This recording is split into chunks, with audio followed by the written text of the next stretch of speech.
Hey guys, what is up? And before I begin on the video, I just wanted to let you know that I'm actually having a giveaway on my channel right now. So I'm actually giving away a $75 Amazon gift card, and I've done my best to try and make it as simple and straightforward as possible. All you have to do to enter is simply go to the first link in the description down below, and that's going to take you to a separate page where you can enter. It takes less than a minute, and let's face it, the only way you're going to win the giveaway is to enter the giveaway. So yeah.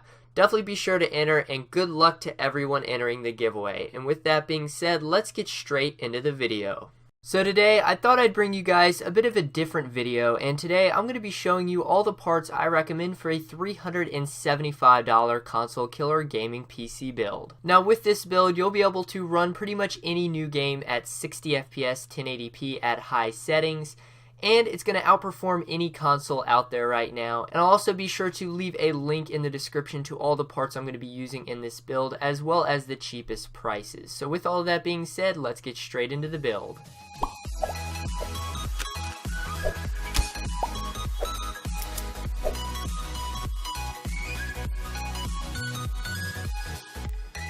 So without wasting any more time, let's go ahead and get straight into the build with the graphics card. And this is definitely the most important part of any gaming PC build, which is why I chose to use almost a third of our entire budget on the GPU. Now the card I picked is the MSI GTX 1050 2GB model, and this card was just recently released and is priced around a little over $100. And for that, you get a card that has no problems at all gaming at high settings at 1080p. Now in terms of performance, you're looking at frame rates around the 40 to 50 FPS mark at high settings at 1080p for most games. So for example, Fallout 4, Battlefield 1, Assassin's Creed Syndicate, and Grand Theft Auto 5 all run very well in this card, and it rarely drops below 40 FPS on those titles. And I would go as far as to say that this graphics card really does give you the best performance per dollar you're going to find on any graphics card out there right now, which is why I recommend it for this build. Now moving on to the CPU, we have the Intel Pentium G4400, and I know this is only a dual core processor, but don't let that fool you. This actually can pack a serious punch when paired with a good GPU like the GTX 1050. Now it is clocked at 3.3 GHz in case you're wondering, and it actually does a very good job at gaming when paired with the 1050,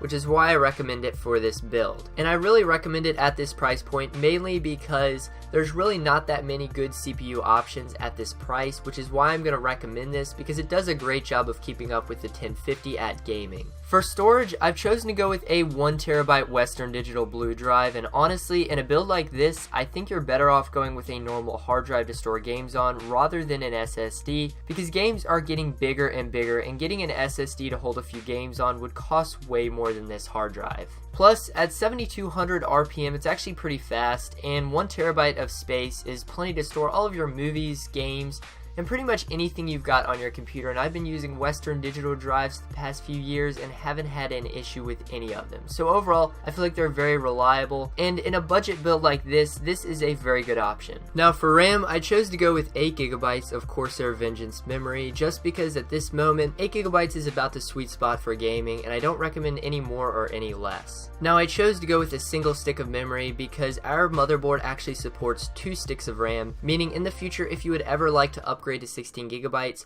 you can always purchase another stick if you go with a single stick right now, so you always have that option available to you in the future. So I feel like at this point, 8GB is about the logical choice right now. For the motherboard, I've chosen to go with the GIGABYTE GA H110MA motherboard. And the main things I were looking for was a small micro ATX board that supports DDR4 RAM, and it must support all the parts I've chosen to go with in this build. And I think I found pretty much everything I was looking for a pretty good price in this board. This has everything we need in a motherboard, and it's not going to be the fanciest, but it's going to get the job done, and it's compatible with all the parts in this build, and at this price, that's about all you can ask for. And personally, I think it's a very good option. To power all these parts, I've chosen to go with an EVGA 430 watt power supply, and this is going to provide plenty of power to all the parts in this build, and is even going to leave some room left over for upgrades. Also, if you're wondering, this is 80+ certified, and I have used this exact power supply in an older build of mine, which has actually been running for almost 2 years now, and I haven't had any issues at all with it.